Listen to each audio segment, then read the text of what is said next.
नमस्कार दोस्तों, स्वागत है आपका महेंद्र सिंह शो में। पता है आपको, अब एक और बाबा जी आगे आए हैं, महंत जगत गुरु परमहंस दास जी। उन्होंने कहा है कि ये शाहरुख खान विदेशी जासूस है।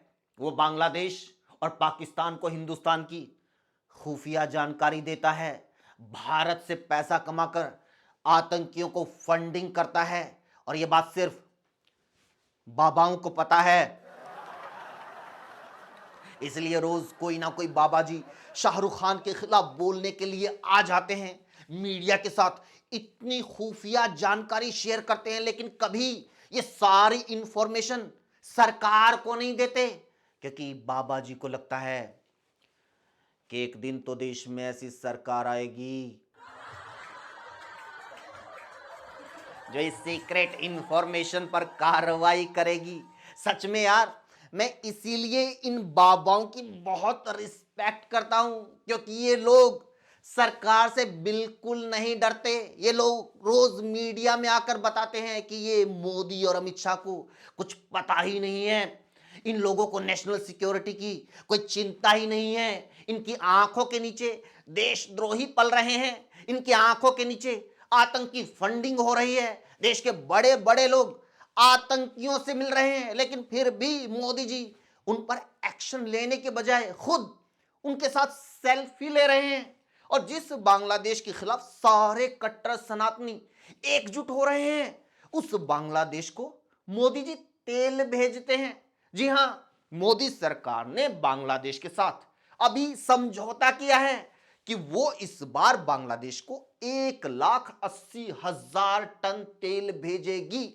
पता चला, जिस तेल में वहां हिंदुओं को जलाया जा रहा है, वो तेल कहां से सप्लाई हो रहा है कोई बाबा जी, कोई कट्टर सनातनी, कोई देशभक्त जो इसके खिलाफ बोल सके, जो सरकार को गद्दार बता सके, जो मोदी जी से सवाल कर सके? अरे नहीं भाई साहब, देखो मोदी जी से तो सवाल पूछ लेंगे, लेकिन दिक्कत यह है कि कहीं जवाब देने अमित शाह ना आ जाए। बांग्लादेश के साथ भारत के रिश्तों पर वीडियो में आगे बात करेंगे, लेकिन फिलहाल क्या किसी को लग रहा था कि ये सरकार, बीजेपी सरकार ऐसा फैसला लेगी? जी हां, ऐसा फैसला, अग्निवीर अब शादी नहीं कर पाएंगे। एक तरफ रोज बाबा और नेता लोग कह रहे हैं कि हिंदुओं ज्यादा से ज्यादा बच्चे करो, हिंदुओं 4-4 बच्चे करो, और दूसरी तरफ रूल बना रही है कि शादी मत करो। तो 4-4 बच्चे क्या ऑनलाइन ऑर्डर करें? यार कहते कुछ है, रूल कुछ और ही बनाते हैं। रूल बना रखे हैं कि शादी करी तो अग्निवीर पक्के नहीं होंगे, 2 से ज्यादा बच्चे हुए तो सरकारी सुविधाएं नहीं मिलेगी, सरकारी नौकरी नहीं मिलेगी। अरे हिंदुओं की आबादी बढ़ानी है तो रूल बनाओ कि सिर्फ 4 बच्चे वाला ही एमएलए बनेगा, 5 वाला सांसद बनेगा, 6 वाला सीएम बनेगा, और 10 बच्चों वाला ही पीएम बनेगा। फिर देखना कैसे मेलोनी के चक्कर में इंडिया अमेरिका का वर्ल्ड वॉर होता है। अमेरिका से याद आया, डोनाल्ड ट्रंप, जी हां, ये अंग्रेजी डायन, इसके प्रेशर में आकर मोदी जी ने रूस से तेल खरीदना कम कर दिया, अमेरिका से तेल खरीद ज्यादा कर दी, अमेरिकी कॉटन से एक्साइज ड्यूटी हटा दी, ट्रंप के हर हमले पर चुप्पी साध ली। लेकिन फिर भी ट्रंप मोदी जी के पीछे पड़े हुए हैं। अब कह रहे हैं कि भारत पर 50 नहीं 500% टैरिफ लगा देंगे। ठीक है, लगा दे, मोदी जी क्या चुपचाप बैठे रहेंगे? वो भी तो लगा देंगे। नेहरू पे नया आरोप, सच्ची यार, लगा दिया, नेहरू पर नया आरोप लगा दिया। इस बार सोमनाथ मंदिर को लेकर कहा गया है कि नेहरू तो मंदिर का पुनर्निर्माण नहीं करवाना चाहते थे, और अंधभक्त भी हो गए शुरू। अरे ये नेहरू ने ऐसा बोला था, उसने तो ऐसा बोला था, नेहरू तो देश विरोधी था, नेहरू तो हिंदू विरोधी था। देख रहे हो, ये लोग एक नॉन हिंदू अमेरिकी राष्ट्रपति के खिलाफ एक शब्द नहीं बोल सकते, लेकिन एक स्वर्गवासी हो चुके देश के हिंदू ब्राह्मण प्रधानमंत्री के खिलाफ बोलने के लिए 1000 साल पुराने मुद्दे भी उखाड़ लाते हैं।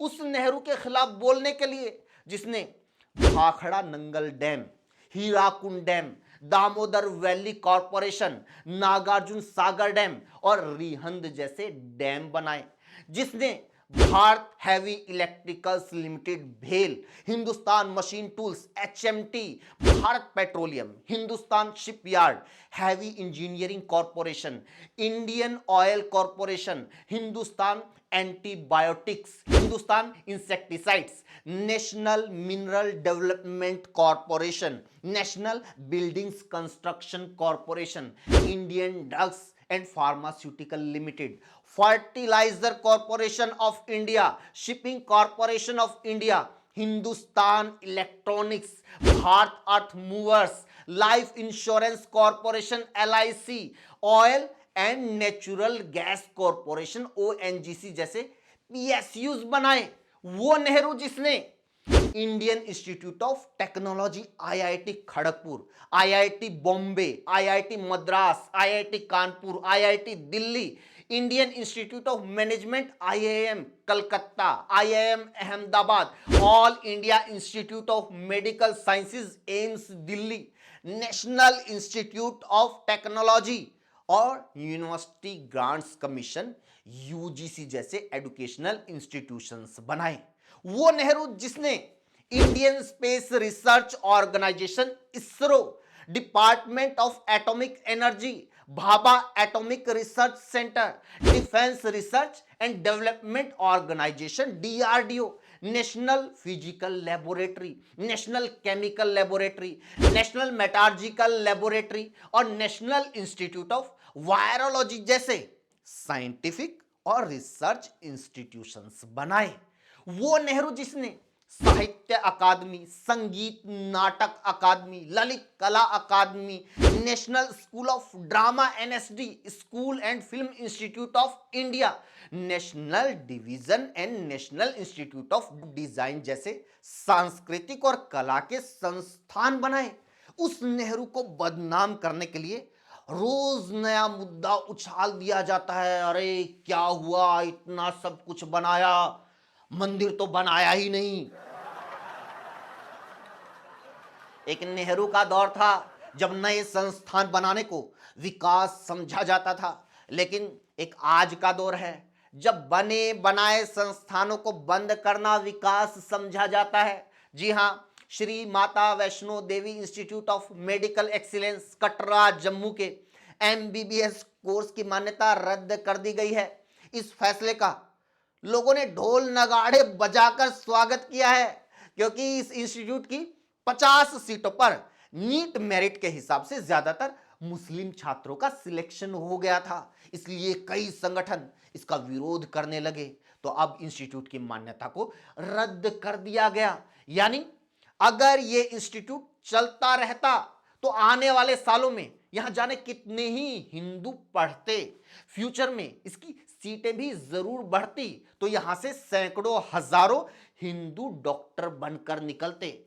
लेकिन उन सैकड़ों हजारों हिंदुओं की चिंता नहीं है। लोग तो बस इस बात पर झूम रहे हैं कि इन 40 मुस्लिम छात्रों का यहां एडमिशन नहीं हो पाया, मतलब बस अब्दुल काना होना चाहिए, हमारी बेशक दोनों आंखें फूट जाएं।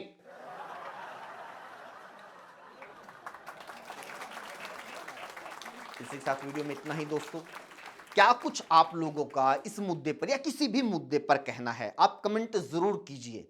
मैं शायद जवाब ना दे पाऊं, लेकिन मैं पढ़ता लगभग आपके सभी कमेंट हूं, तो प्लीज ज्यादा से ज्यादा कमेंट कीजिए। वीडियो अच्छी लगे तो और लोगों तक पहुंचा दीजिए, शेयर कीजिए। जुड़ने के लिए चैनल को जरूर सब्सक्राइब कीजिए। और सुपर थैंक्स बोलने वाले तमाम सब्सक्राइबर्स को बहुत बहुत शुक्रिया। Thank you so much.